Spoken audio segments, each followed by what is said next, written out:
Welcome back to Season 3 of the Sober Motivation Podcast. Join me, Brad, each week as my guests and I share incredible and powerful sobriety stories. We are here to show sobriety is possible, one story at a time. Let's go. In this episode, we have Leanne, who shares her journey of overcoming an addiction to alcohol and cocaine and the transformations she has seen in her life since choosing recovery. She openly discusses her early life experiences, her struggles being adopted, dealing with ADHD, the pressures of a dancing career, and her almost life-ending relationship with substance abuse.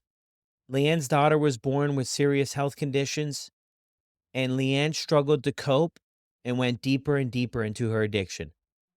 Leanne stresses the importance of honesty and introspection in recovery and the need for help and connection. Leanne and her daughter Darcy have a saying, "We move." And from listening to her story, you will understand the importance sobriety plays in both of their lives. This is Leanne's story on the Sober Motivation Podcast. Before we jump into this episode, in collaboration with Sober Buddy, I'm hosting a free support meeting February 12th at 9 a.m. Eastern Time. We've got 100 sign-up spots that are available, and this is an invite to all of you to come and check out this group. You can share, you can hang out, you can check in, you can talk about the topic that we're going to bring up. But I would love to see a few of you there. I'll drop the link to sign up to join the Zoom in the show notes below. But I'd love to see a few of you there. This is a support group hosted by Sober Buddy. I'll be there and some other members of the team. And also the incredible Sober Buddy community members will be there as well. And yeah, you're all invited. So hope to see you there. Tap the link in the show notes below, get signed up. And that's Monday, February 12th at 9 a.m. Eastern Standard Time. See you then.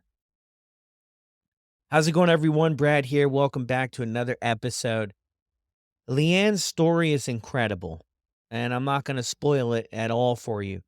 But when I went back through the editing, I couldn't help but shed a few tears myself. Her incredible ability to share her story and everything she's going through and her willingness to share this is incredible, and I feel that it's going to help so many people. I want to mention before we jump into the episode that we do talk about a suicide attempt that Leanne had. So that is in the episode. I hope you guys enjoy this, and I'll see you at the end. Welcome back to another episode of the Sober Motivation Podcast. Today we've got my friend Leanne with us. Leanne, how are you? Good, thank you, my friend. I'm good. How are you? I'm well. Thanks for jumping on here and being willing to share your story with all of us. Oh, no, I'm so blessed to be here. I've been waiting a long time to do this, so I'm super excited to chat to you today. I really am. Awesome. So how we start every episode is with the same question. What was it like for you growing up? Growing up, I have to say, I was born in 1983 in England. I was adopted very young, so I went into the care system for a bit. And I have to say, I was adopted into a family of love, 2.4 children. And it was nice. It was a nice place to be. I was given such a nice home, and I'm really grateful for that, and still really strong family bond.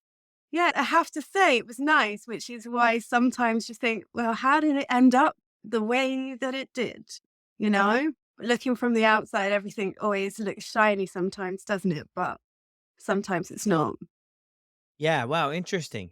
I don't know if we've had anybody on the show yet, at least not that I know of, that's been adopted. What age did that happen at?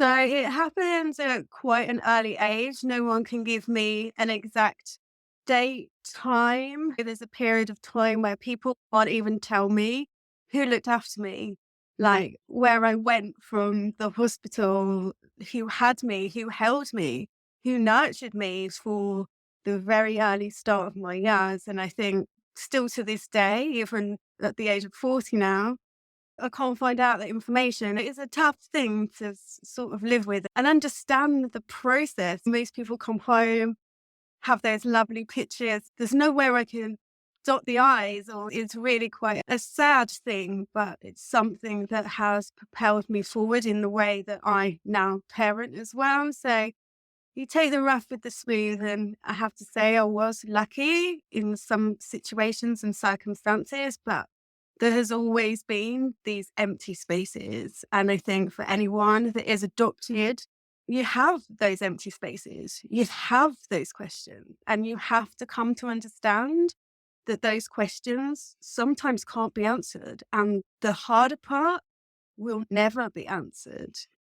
And I'm going to go to my grave not kind of knowing who I am. And that's a really strange thing to connect with at some parts of your life.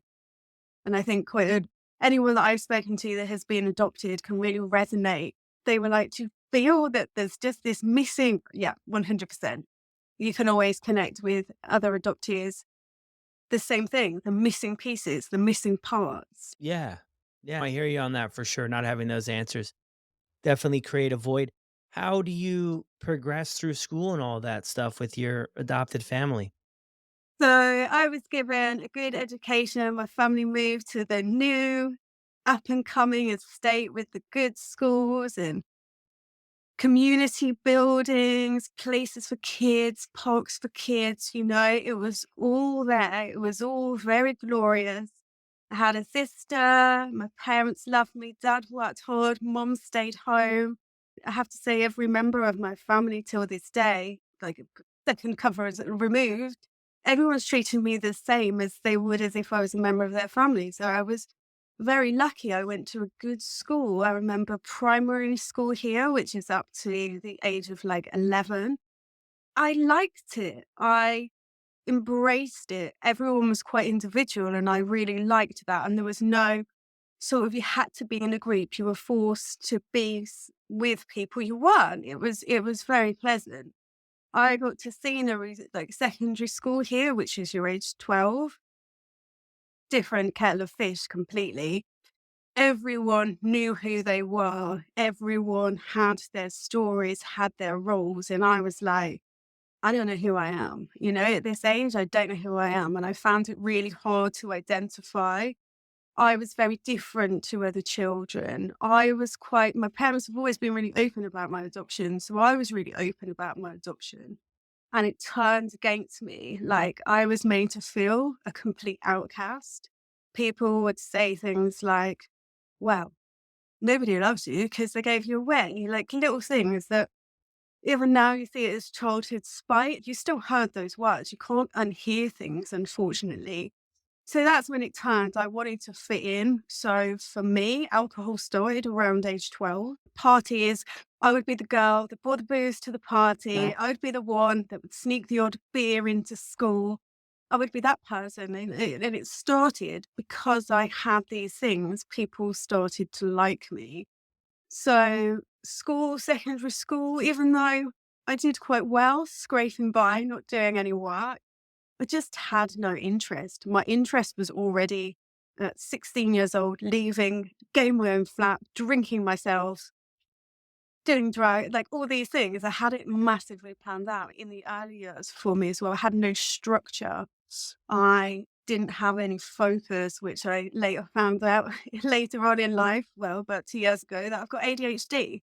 No one picked up on it. So all these things sort of catalyst to my behavior traits, which I now know. I just thought there was always something severely wrong with me, or it didn't fit in with the crowd. So I can't say I hated school because I went, like, I never bunked off, but I didn't fit in. I didn't like it. I put myself under immense pressure, immense strain. I tried to mold into people and things that I wasn't.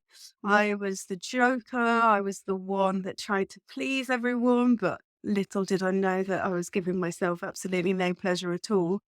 So I scraped by. I did quite well with my grades, but I didn't enjoy it. And it was setting me up for this empty feeling, which sort of came later on in the following years to come. Yeah, I'm with you on that. I assumed a lot of those same roles too in school and a lot of people it seems like on the podcast too. We really get comfortable with wearing a lot of different masks that we Yeah. can be this person in this circle, be that person here, be this person at home. And I think even at early age, I wasn't completely aware of what I was doing. It was more like a survival technique, a way to survive in these different environments, a way to somewhat fit in and somewhat belong and somewhat be part of the pack, even though it was other people, I didn't see them having to really try at it. Other people were able to be part of the social circles. It seemed like maybe they had to try a little bit, but just being themselves. And I found me morphing into all these different characters to play this character here and this character after lunch and this character at home. And it just became exhausting. But like when I was going through it, I don't know if I was extremely aware of it. It just worked. And then it kind of didn't work. But it's interesting. So you start drinking at 12 years old. How did you get introduced to drinking? I don't want to blame my parents, but alcohol was in the house. They never drank excessively. You know, they would have some wine with a meal. You'd see them around friends. I had my sister's 5 years older than me, so there's quite a big gap there. So I'd see her and her friends, and it was just kind of there. Like on a Sunday, it was quite a done thing, and still is in this country. But yeah, it is England. We are the nation of let's have a drink, whether we're celebrating, commiserating, it's a Wednesday, it's 10 o'clock on a Thursday, let's all have a drink. So I think I was first introduced to alcohol when I was actually on a family holiday in France. We were given some wine. It seemed like a really exciting treat. It's something that I'd longed for. And then it turned into cans of beer after school, which turned into I was the girl that would, because I looked quite old at the time, could get a bottle of vodka. Laps really ID back in the day. Like there just wasn't, you could just get alcohol that young. You could just get it, take it to parties, but it was everywhere. So even though it was in my household, things that I was watching on TV at the time, people's other families that I was around, everybody drank.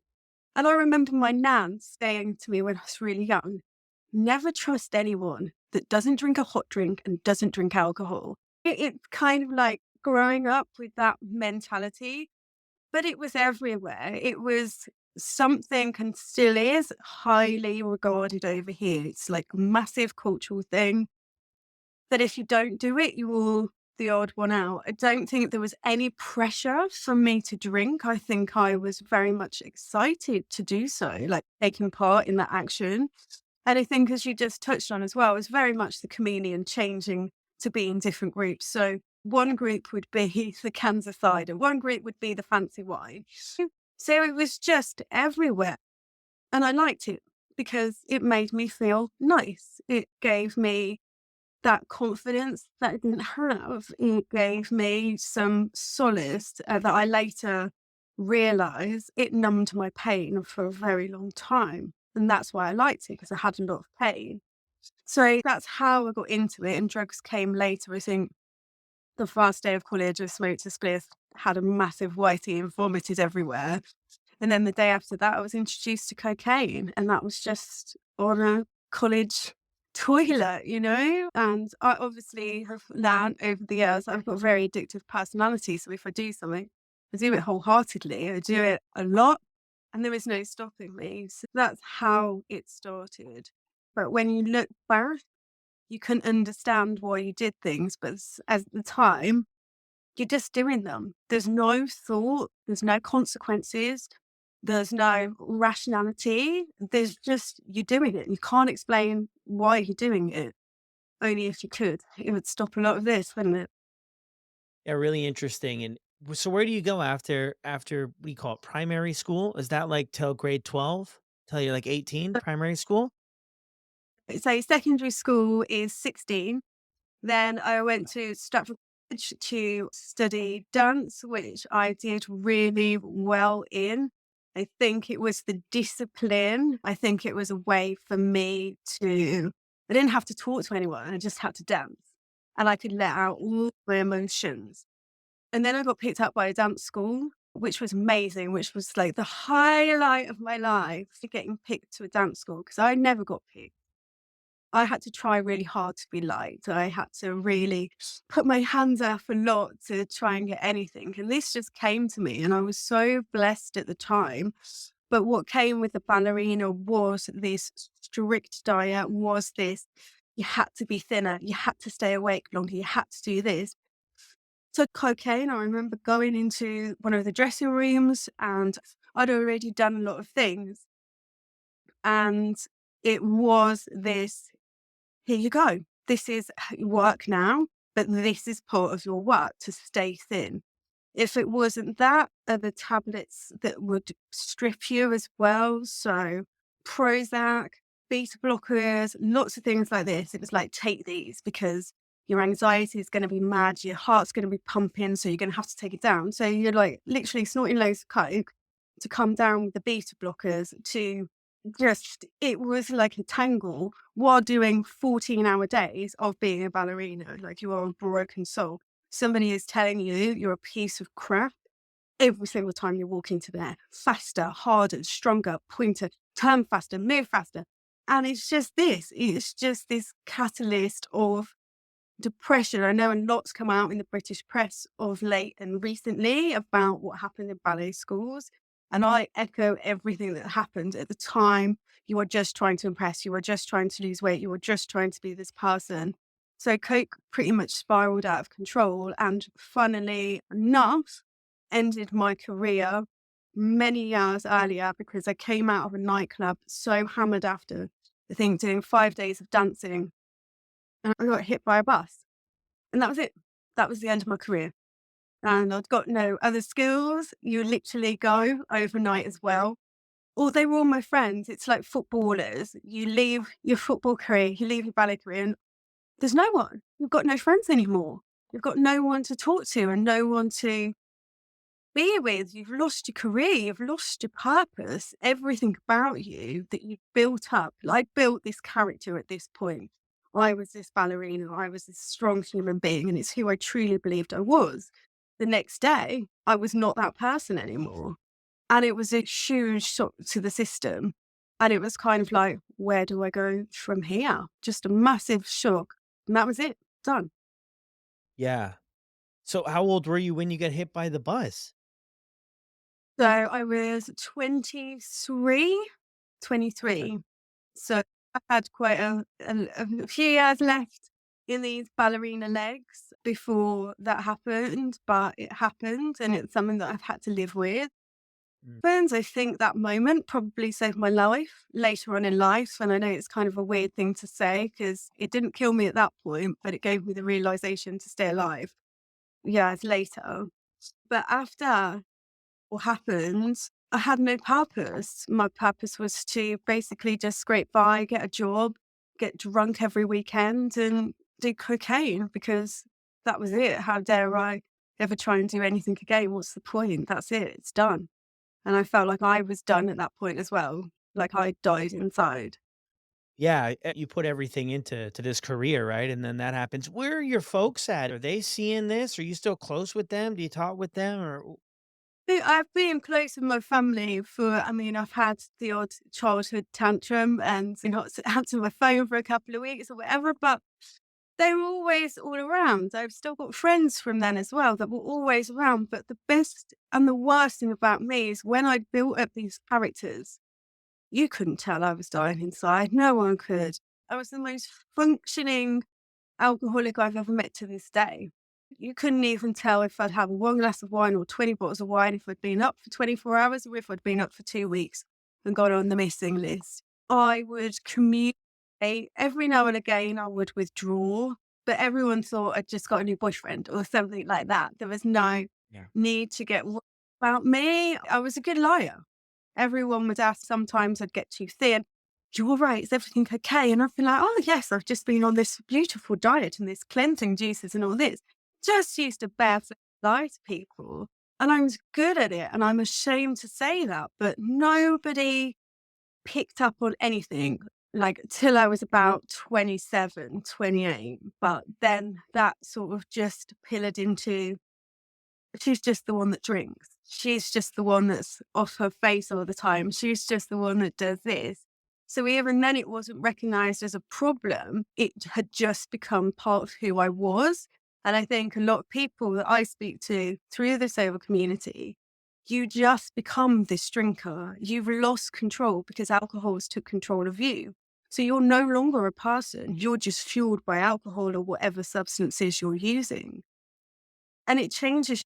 And the more you do it, the more you can hide it. And the more you become better at it. And that's the scary thing about addiction. You just become better at telling those lies, better at hiding those truths, and just hiding everything about you till no one knows. So true.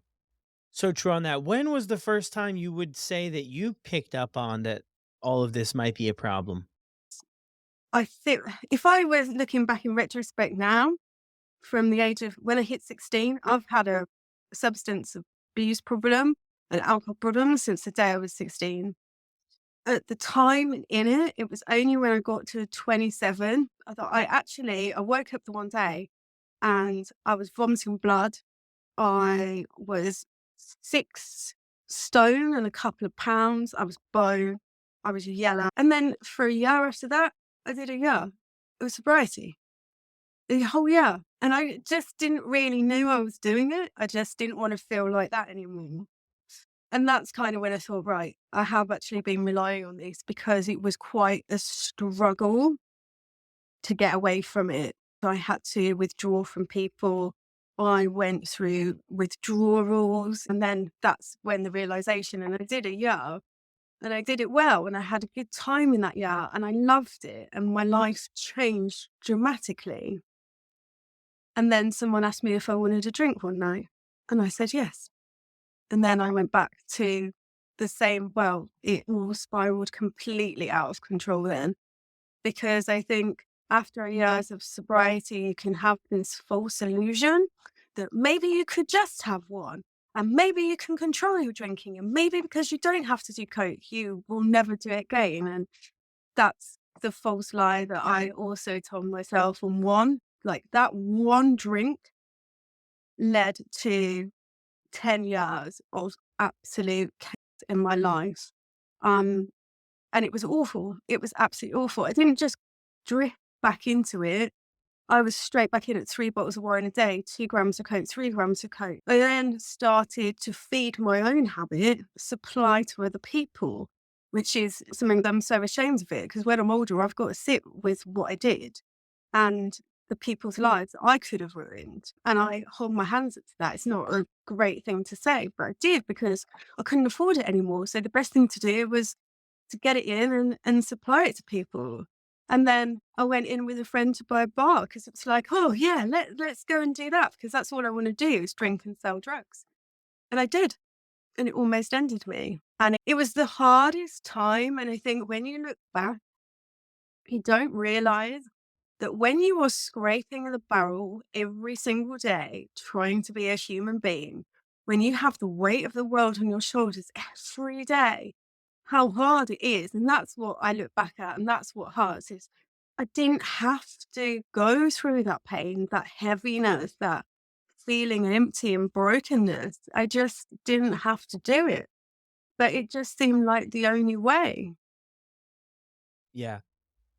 I hear you on that. Did you ever reach out for any help throughout any of this, like counseling or support meetings or anything like that? Any interventions? Yeah, like throughout my life, even when I was a young child, big believer, I've always had mental health issues. I later come to realize that I've got adoptive syndrome as well. I've got ADHD. I suffer with PTSD now, lots of things. But I've had therapy since I was younger, and people just put it down to she's different. It is what she's been through. She's different. My parents even came to like therapy with me as well. And like, they're of the older generation. So that's not really something that was done, but they did it. I reached out when I was older to the doctors, to medical professionals. I screamed for help, but I never put it down to the alcohol and substance addiction. I just put it down to my brain works differently and I'm not going to listen to that because they're right. I'm different to people because I've been through this. And I think I just, along with medical professionals, shunted it. Like, just, no, it's not anything to do with that. Not anything to do with that. And obviously, it was absolutely everything. I mean, I do have separate issues, but they have been heightened throughout all this period of time because of my substance and alcohol use as well. So I did reach out, and I think the world is changing now. I think there's more support out there. I think it's more accepted to say, I need help. And I think there's more people like yourself, like me, reaching out to hold other people's hands and look like they're in the same situations that we've been in as well. So I'm thankful it's a different world now, but I did reach out for help. I did get certain help, maybe the wrong help, maybe not enough help. But yeah, it's one thing that I am proud that I did sort of try and assess what I was going through at the time, but again, never put alcohol and substance towards anything that I was going through. Yeah, it is interesting too. Here's some stories too about people go and see different service providers and maybe, hey, you don't really have a problem with that. Maybe it's this other stuff to look at or all these different things, right? And I think that, yeah, I mean, there's obviously different scenarios that are going to play out different ways. But when I look back at my journey, I don't know that I was completely honest with everybody. Everybody that tried to help me. I think that was one thing where I probably could have brought more to the table. And for other people who are looking to reach out and get help with people, people can only really help you with as honest as we are engaging in those conversations, right? But it's also interesting that you bring up too that oftentimes we hear as well that we'll try to change every other aspect of our life, our job, our relationships, maybe look at different areas of our mental health and which are all great, which all might need some change. But we land on the alcohol and the other substances last. And we land on those to be able to try to say, hey, like maybe this is the problem.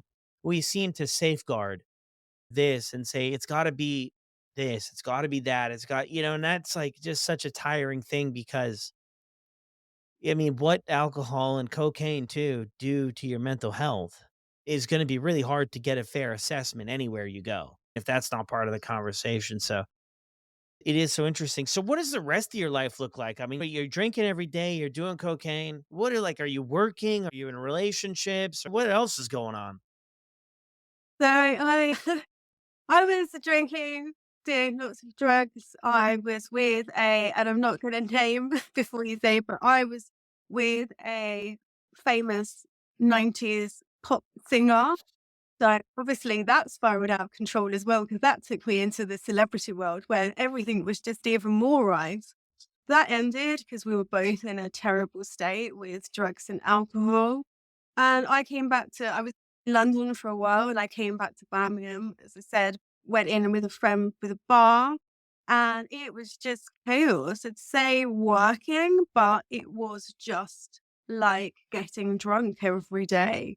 I've had some good career jobs in between before the bar as well. I worked for a fragrance company. We sold out to Elizabeth Arden for a lot of money. If I've had a career, I've done well at it despite everything that was going on. I worked for a long time. You get a deal, 7 o'clock in the morning, you're having a shot. It's weird because when I look back, I've always navigated to jobs that have allowed me to drink or do substance or party. And that's the mad thing, how accepted it was. So I was at the bar drinking, working, and in 2016, I unexpectedly fell pregnant. And that was a massive shock. I wasn't in a relationship as such. I was just seeing someone. And then that day, I didn't touch drugs. I didn't touch drink. There was something inside me. And one, I felt really sick. And I say to people, and I'm honest about this, and people may not like it, but I think if I hadn't have felt so ill, I probably would have carried on drinking. But because I felt so ill, I didn't drink. And that's just the honest truth. But for those 9 months, and then when I was in pregnancy, this is where it kind of all spiraled a bit out of control. I went for a routine scan and the doctors pulled me into a room. And I thought, oh, this doesn't look very good. What is going on here? And they informed me that my baby had a heart defect and there was going to be a 2% chance that she was going to live. She would probably have Edo's patos. She would probably die. She wouldn't be functional. She wouldn't have any brain like function at all.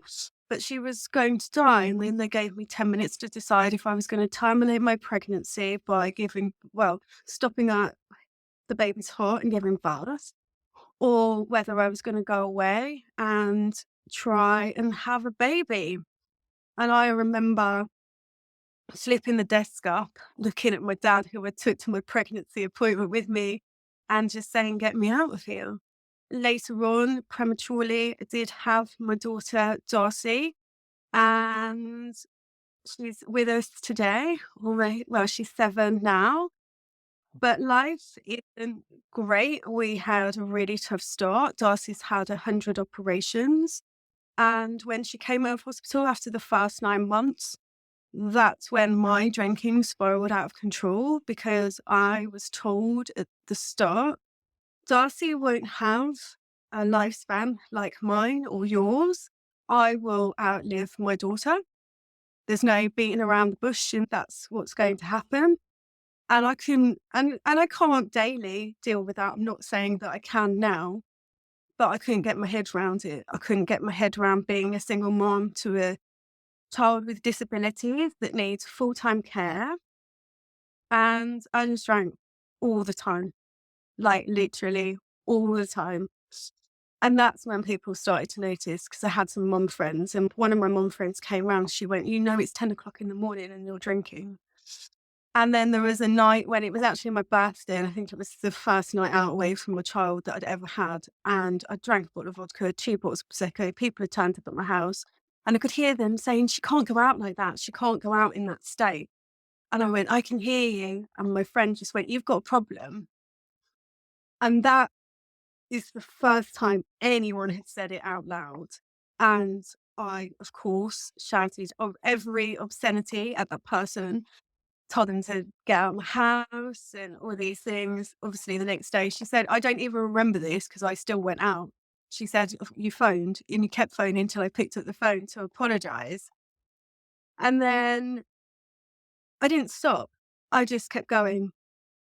And on the 19th of September in 2019, I took a lot of prescribed pills and 2 bottles of vodka because I didn't want to be here anymore.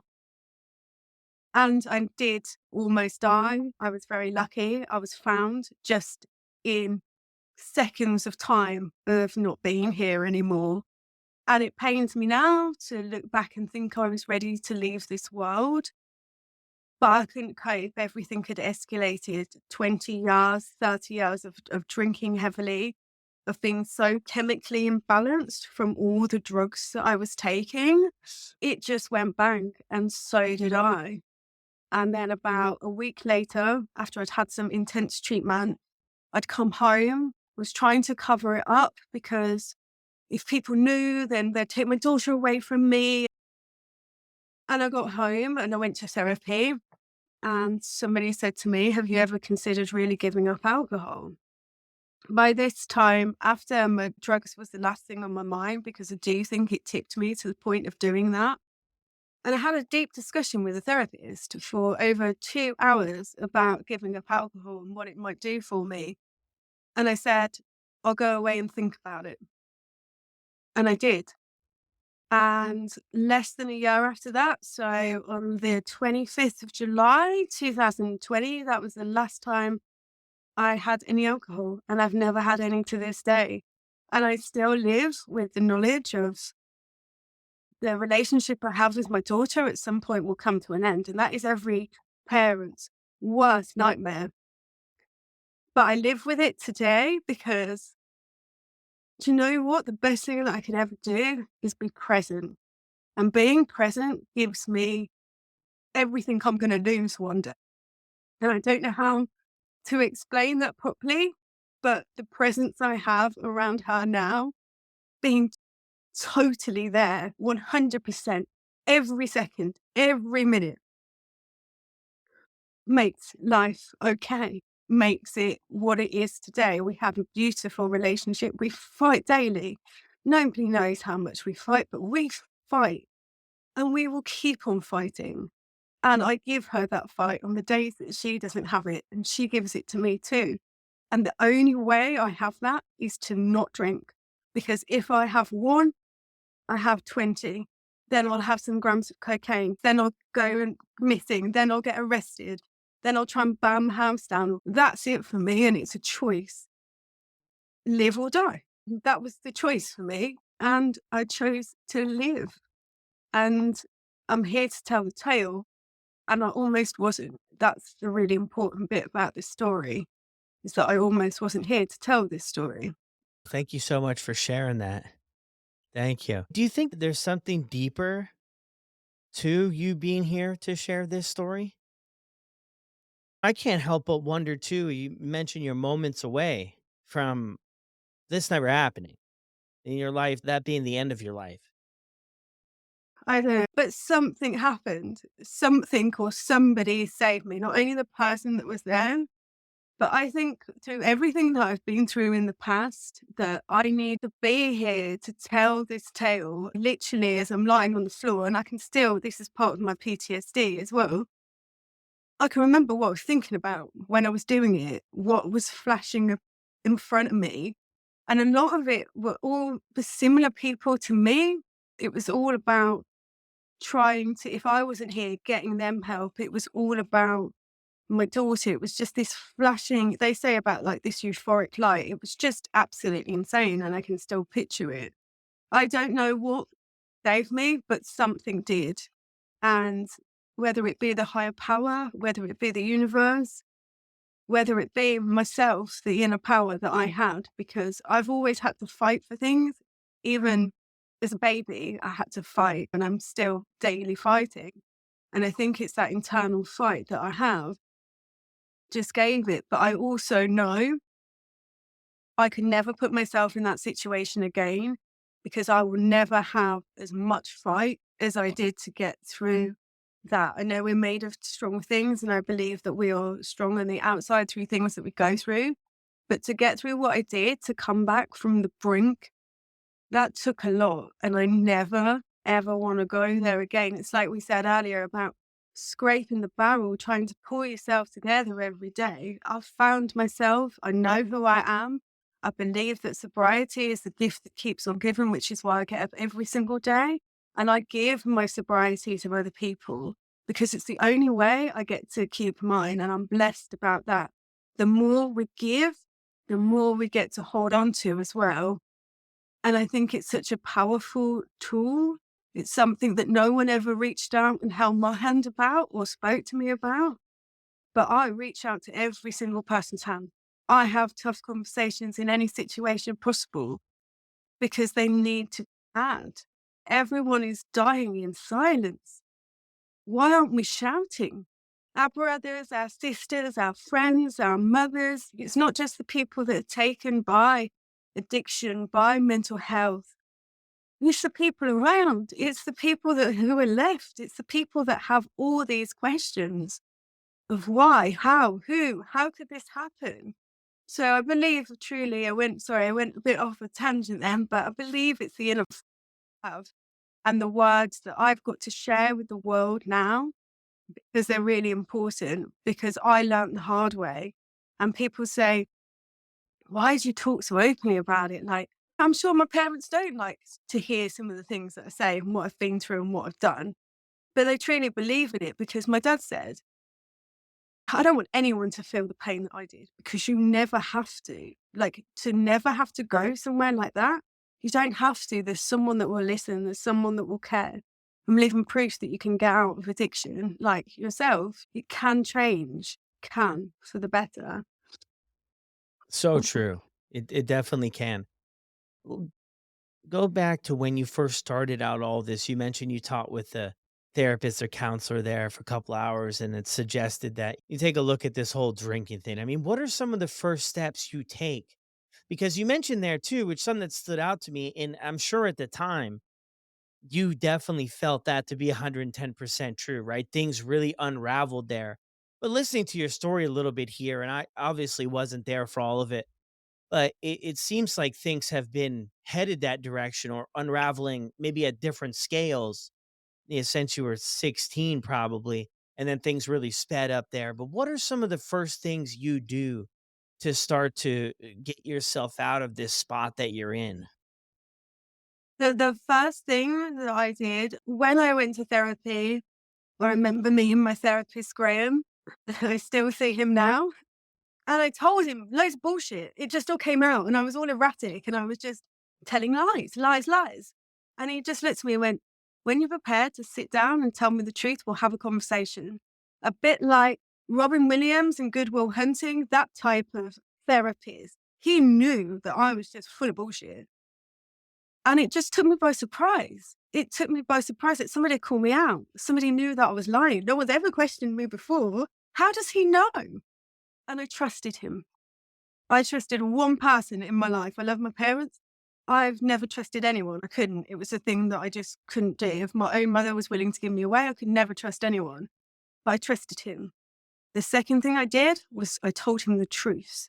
I just told the truth and everything I'd been through, how I felt, what I wanted to change, why I'd done what I'd done. Literally, once I opened this can, because I don't think anyone had ever listened when we spoke about therapy before. Everyone was pushing me in different directions. No one questioned if I had autism or ADHD. Or it was, you're adopted. That's why you're different because of this. And he opened up kind of worms in me. And once I started talking, I couldn't stop. And he suggested lots of things, but he also gave me the tools. I did go to AA. I did go to online forums. I did throw my mobile phone down the drain so I couldn't speak to drug dealers. I did give somebody all my money out my bank account. I threw my house keys out the window into a bush so I was locked in the house. I did tough things like that. And then it was locked down as well. So we literally in England, like we were allowed out for 40 minutes a day to go for a walk. And like they were checking that you weren't. So I was like literally locked in my house. So for me, which is different now, I do think in person is you get that connection. But I did a lot of online therapy and did a lot of online groups. I think you were the second sober account that I started following on Instagram. Mm. I just threw myself into it. I just knew, but then again, my addictive personality. If I'm going to do something, I'm going to do it all. But the first steps for me were finding someone that I could trust, being truthful, because you tell so many bullshit lies in addiction as well. And the third was facing the truth and just being really raw and saying, yeah, I'm here. I've got massive issues. My whole life is fucked right now. And I've just tried to unlive, and everyone's watching me like a hawk. So I best behave. That's the other thing as well. After you try to do something like that, you've got no space because everyone thinks you're going to do it again. So you're really like, you kind of putting on the mask again to be on your best behavior, be the best. Oh, don't let anyone know there's anything wrong with me. But as soon as I met him, it all changed. And then from that day, I've had very open and honest conversations with everyone. And the worst part about it all was everyone was like, oh, yeah, we knew. Oh, we knew. Oh, we knew. These conversations were never had. They were just never. Yeah. Well, you almost wonder if everybody knew. Why didn't anybody say anything, right? Well, it would have been nice. It's like the elephant in the room. I didn't let the elephant Yeah. know they were in the room. It was just crazy. But then I Yeah. look back that I was surrounded with, and actually, Mm. are they in the same situation that I was actually in? It's kind of like trying to fish through also what's real, the culture over here. Everyone does it. No one wants to Yeah. accept the situation they're in. So it's a tough one. A tough Yeah. one. Yeah, for sure. And I think it is nice and it's helpful to be supported. But when I think back to my story and just the hundreds I've heard on the podcast here, if we're not ready, it doesn't matter. I think that's just what it comes down to, right? So even though looking back, I think even in my story, it would have been nice. I mean, everybody kind of knew. People did say a lot of stuff for me, but for some people's stories, people don't. And even when you meet that therapist, right? You went to other therapists and you found somebody you could trust, but I don't know. I could be completely off on this, but I think at some point too, we hit that level of readiness to where we show up in a different way to be able to open those doors of like, hey, we can trust somebody or hey, now I'm willing to be honest. I think all of us have that one person in our story where it all kind of makes sense, but we really showed up at that time. Looking back at your entire journey here, many ups, many downs, many all arounds. If somebody was starting out on their questioning to whether they should get sober or they should give up drinking or cocaine or whatever it is, like what would you say to them? Oh, what would I say to them? Don't the biggest person that you lie to is yourself. And like just touching on what we spoke about, even if those people knew, and at the time, if they pointed it out to me, I probably wouldn't have listened in all honesty. So it would have been nice for somebody to point out, but it's looking at yourself. And it's not just comparing yourself to this was me for a very long time. Well, everyone else is doing it and everyone else is okay doing it. Look at yourself. I completely relate to sobriety, to being a lone wolf. Not saying that people aren't going to have friends and this, that, the other, but I have had to go, right, this is me. This is all that matters right now is finding this strength. I'm not going to do it for this. I'm not going to do it for that. I'm doing it because I need to do it. Look, be truthful to yourself. It's something that I wasn't for a long time. It takes a lot of courage to have those sit down conversations with your mind. You know, you're in your head 100% of the time. You've got to make it a nice place to be. And that was it for me. That's what I really understood that in here was a horrible place and I didn't want to be here. So look at yourself, look at your situation. Don't look around. Don't compare. How do you feel? What do you want? Is your life controlled by alcohol? Not every alcoholic gets up and drinks a bottle of vodka every day, but it's this routine habit. Why are you doing it? Some people say that they drink normally and I just have 2 glasses of wine on a Saturday. Well, why do you need the 2 glasses of wine on a Saturday if you don't need it at all? Just think about the life and what you feel and be really truthful with those feelings. I think it's a moment of clarity, pausing, connecting with yourself, understanding inner peace.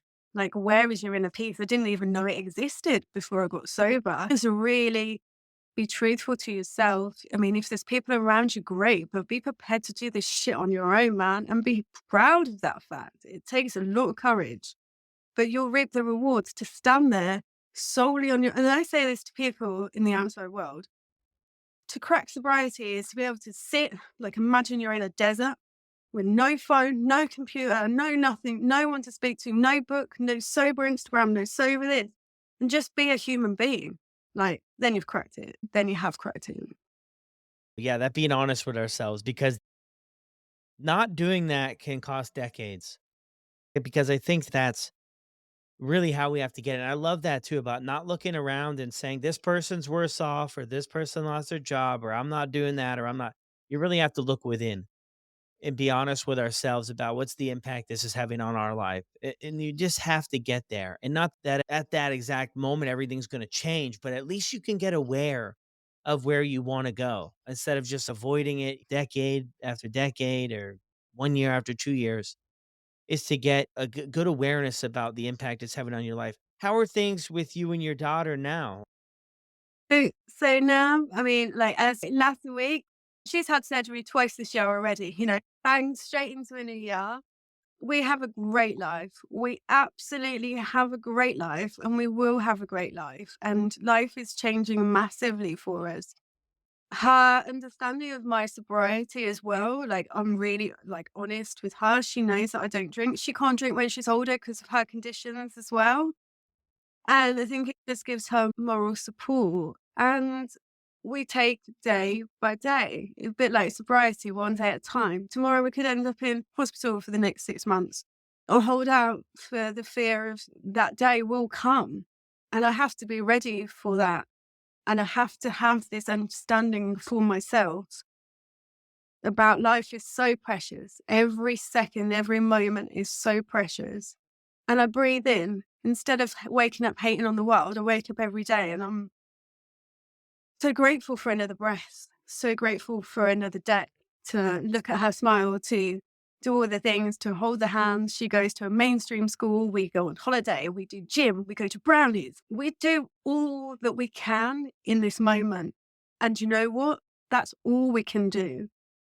Today is today, tomorrow is not given. And I have to live with that. And I know that my sobriety gives me that opportunity to understand that, to create less pain if it can be at all possible around the situation, but to be really blessed rather than a place of hate, which is where I was when I first found out about this prognosis, was just in a utter place of hate. How dare this happen to my life? I feel blessed. I feel blessed for the bullshit we've had to go through and the bullshit we've got to come. Again, she's having open heart surgery in about 6 weeks' time. It's going to be tough. I'm aware of this. But we have a beautiful life, and it's so worth every single second of hardship going forwards as well. Yeah, that's beautifully said. It's incredible the switch that like you mentioned there, that you've been able to make in your perspective, or however it is, your outlook on things, to go from that place. Cause I personally couldn't imagine something like that, getting that feedback and that news. I mean, having children, for me anyway, it's been the most exciting thing to ever happen. And then getting the news that you got, and how sobriety became such a pivotal moment of you seeing things different and being able to show up is so powerful. Hate can eat you alive. Hate and the inner torture of yourself. Life is tough for every single person that walks this planet. It's tough in some way. Ours is slightly tougher in a different way.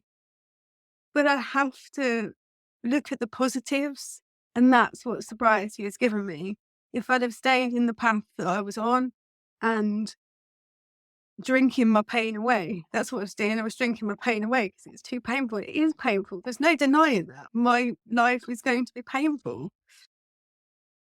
But I want to live this life. And if I'd have carried on, I do believe I wouldn't be here if I hadn't have changed that the power of life. It's the life that we were given and we roll with it. Me and Darcy have got this phrase, we move. Whatever we're given, we move. And I will make it move and continue moving. Even when that day does come, I will make sure her legacy will carry on in a way to support other people like myself and her and families like ours and what they have to live with as well. Sorry. That's okay. That's beautiful. We move. We I move. love We do. We're moving. I love that. Wrapping up here, is there anything else that you want to share with us, Leanne? I mean, before we even get to that, I have to just say thank you for sharing your story. And it's not easy, right? It's not always easy, but it's important. So I just want to say thank you on my end here for you sharing it with us all. No, thank you for having me in the outside space. I'm a true believer. If we share our stories, it encourages other people to share theirs. It's a bit like this Spartacus moment where I had a problem and someone goes, I did, but I didn't want to say anything. And I'm glad you did because now I can stand up and cry. The other day, I wore one day at a time t-shirt to my children's school and someone beeline for me went, which one are you in? It's conversations in the school playground. And I'm a big believer. My Instagram account is just about my truths. I tell it very true. I tell it very authentically. It's not rainbows every day, this sobriety malarkey, but it does change. I now work with the prison service, rehabilitating people in situations that have got locked in the system through drug use, drug misuse. I rehabilitate people that have got addictions from being inside prison. I coach human beings. I went and got a master's degree in psychology because no one could figure out my brain. So I went and worked out how to figure out my own. If tirelessly, I go into schools. I've set up groups. I've got 2 online communities all about recovery. I will sit down on the floor with you and I will talk for hours if you need me to and you hold my hand. It's all about giving. I've also I've written 3 books. It's amazing what you can do when you get sober. You have all this time, you actually get shit done. It's amazing. I And I've know. written Nope. I mean, nobody's counting, but yeah, until I saw a post recently from you, 1,290 days. And yeah, there's Yeah. that's incredible stuff. Tell us about these 3 books.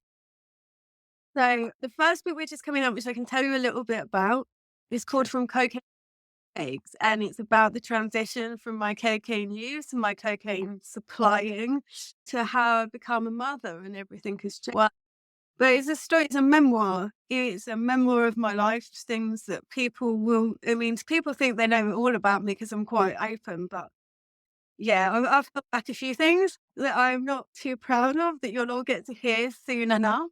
And the other book that I've written that I can tell you about is Single Mom Syndrome. And it's about people in my situation. I get no, like, Darcy's dad's not around at all. I get no financial help.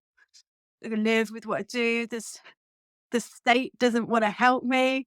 So I have to work my absolute balls off, like other parents out there do. So it's all about the trials and tribulations and bit of a self-help book to people in my situations of where to look for help as well.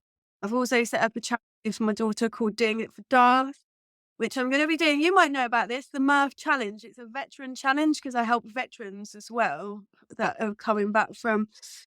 So doing loads of different things, 100-mile runs, the Mirth, like probably going to try and jump out of a plane, lots of things. So in the 3.5 something years, life has changed and I'm never going to stop.